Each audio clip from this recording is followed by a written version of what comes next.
नमस्कार दोस्तों, प्रस्तुत है पद्मा शर्मा जी द्वारा लिखी कहानी मन की साध। शालिनी बेसब्री से दरवाजे पर टकटकी लगाए देख रही थी। हर आहट पर उसकी नजरें उठ जाती थीं और हृदय गति तीव्र हो जाती थी। वह आंगन में बैठी सब्जी काट रही थी। व्यग्रता बढ़ते ही उसके हाथ भी तेजी से चलने लगते थे। आज उसके हृदय में एक नई उमंग थी।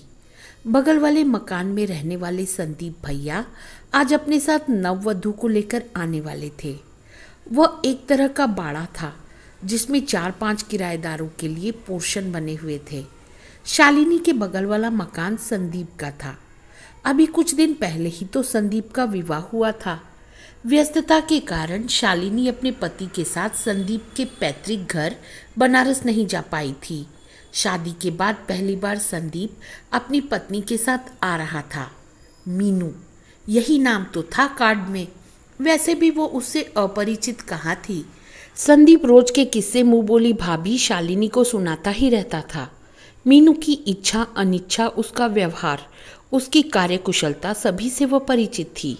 विवाह के लिए जब मीनू का फोटो आया था, संदीप ने सबसे पहले उसी को दिखाया था। जब उसने स्वीकृति दे दी थी तब संदीप ने भी अपना निर्णय हाँ में घर वालों को बता दिया था।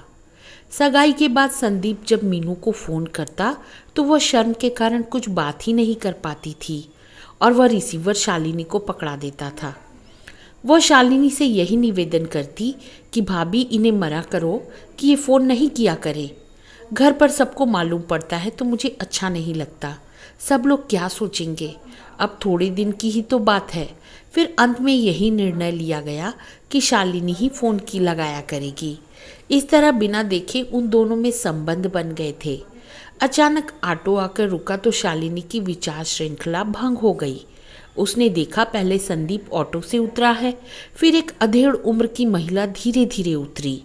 साथ में सकुचाई सी, लजाई सी चमकीले वस्त्रों और गहनों से लदी मीनू भी उतर रही थी।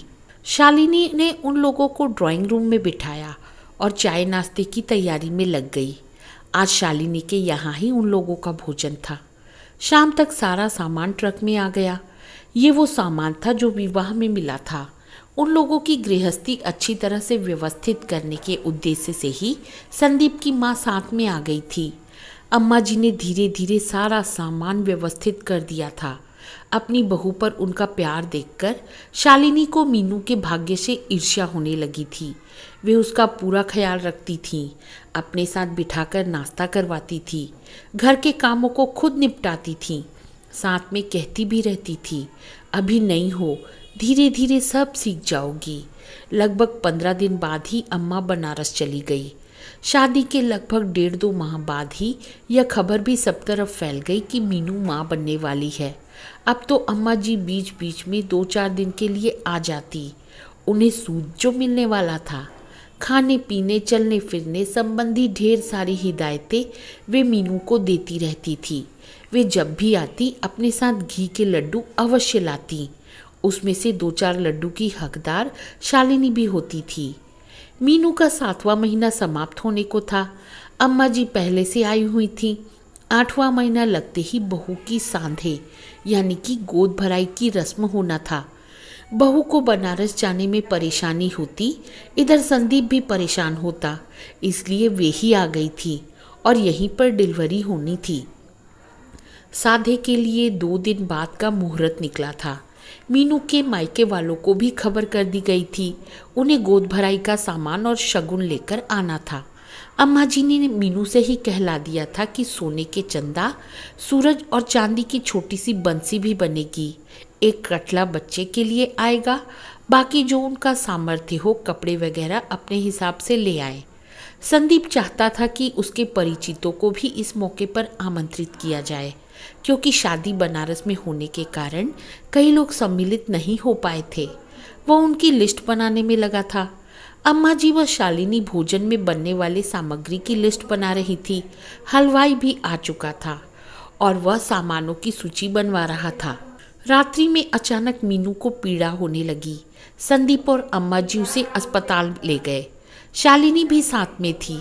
जिस डॉक्टर का इलाज चल रहा था वो लेडी डॉक्टर वहीं मिल गई। उसने चेकअप करने के बाद कहा, ये तो डिलीवरी पेन्स हैं, लगता है प्री मैच्योर डिलीवरी होगी। फिर वो अम्मा जी की तरफ देखते हुए बोली, 7 मासा बच्चे की थोड़ी अधिक केयर करना पड़ती है, जच्चा को भी खतरा है। यह सुनकर कोई अभी अपनी वस्तु स्थिति में नहीं था। सब अपने में डूबे चहलकदमी कर रहे थे। थोड़ी देर बाद बच्चे के रोने की आवाज़ आने लगी, लेकिन सभी के चेहरे पर हवाइयाँ उड़ रही थी। नर्स ने आकर बताया, बेटा हुआ है, जच्चा और बच्चा सकुशल हैं। यह सुनकर सभी लोग आश्वस्त हो गए। शालिनी ने खुश होते हुए अम्मा जी को बधाई देना चाहा, तो उन्होंने दूसरी तरफ मुंह फेर लिया। उन्हें चिंता खाए जा रही थी कि मुहूर्त के अनुसार परसों ही तो साधे होना था।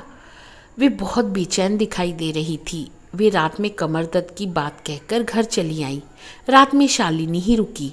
दूसरे दिन शालिनी जब हॉस्पिटल पहुंची तो देखकर हतप्रभ रह गई कि बच्चा रो रहा है और अम्मा जी आराम से दूसरी तरफ मुंह किए बैठी हैं।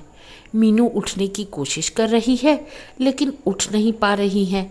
शालिनी मन ही मन सोच रही थी कि पोता होने पर तो सभी खुश होते हैं, लेकिन ये दुखी क्यों हो रही हैं। मीनू तो पहली बार माँ बनी थी, वह अभी खुशियाँ भी नहीं मना पाई थी।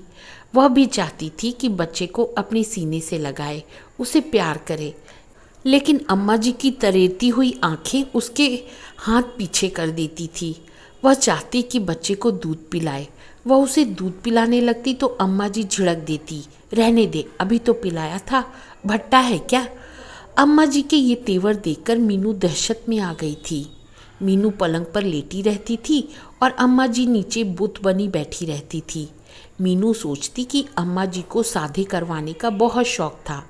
साधे न होने से उसके मन की साध मन में ही रह गई थी, इसलिए वे अनमनी रहती हैं।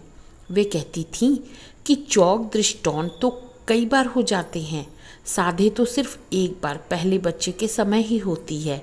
अब तक अम्मा जी की बेटी मेघा भी अपनी ससुराल से आ गई थी। अभी तीसरा दिन ही था। दोपहर में मीनू सो रही थी। अचानक उसकी नींद खुली तो उसने सुना, अम्मा जी कह रही हैं, क्यों मेघा, 7 महीने में भी कोई बच्चा होता है क्या। मेघा बोल पड़ी, हाँ अम्मा, कई बार बच्चा समय से पहले भी हो जाता है। मेरी जिठानी को भी 7 मासा लड़की हुई थी।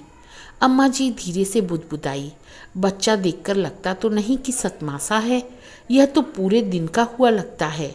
मेघा ने समझाते हुए कहा, नहीं अम्मा, बच्चा तंदुरुस्त है, इसलिए ऐसा सोच रही हो, तुम तो नाहक परेशान होती हो। उन्होंने शंका भरे शब्दों में कहा, मुझे तो कोई गड़बड़ लगती है। ये शब्द मीनू के कानों में पिघलते शीशे के समान तैरते चले गए। वह हतप्रभ थी। आज उसकी समझ में आ गया था कि अम्मा की बेरुखी का कारण क्या है। उसके मन में द्वंद्व छिड़ गया कि मैं अम्मा को कैसे विश्वास दिलाऊं कि ये बच्चा उन्हीं का पोता है, उसकी पहली रात की सौगात है। वह ऊपर से नीचे तक सिहर गई थी।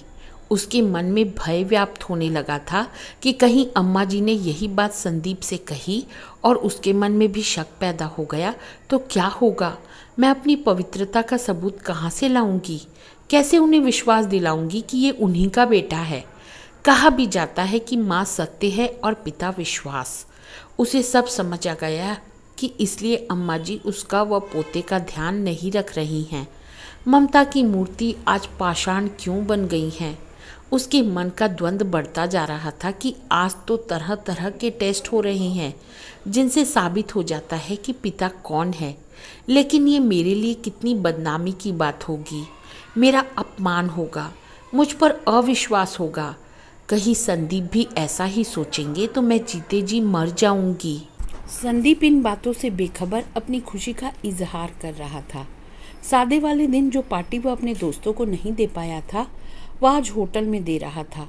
वह खुशी से बोल पड़ा, Meenu you are great, you gave me a beautiful son. Meenu मुस्कुरा दी। उसने संदीप का हाथ अपने हाथ में लेकर पूछा, तुम्हें तो विश्वास है ना कि ये 7 माह का ही बच्चा है। वह यकायक चौंक गया और बोला, तुम भी पागल हो। अरे सोनोग्राफी की रिपोर्ट तक कहती है कि बच्चा कितने दिन का है। तुम अपने मन से फालतू के विचार निकाल दो, ये मेरा ही बेटा है। कहकर संदीप बाहर चला गया।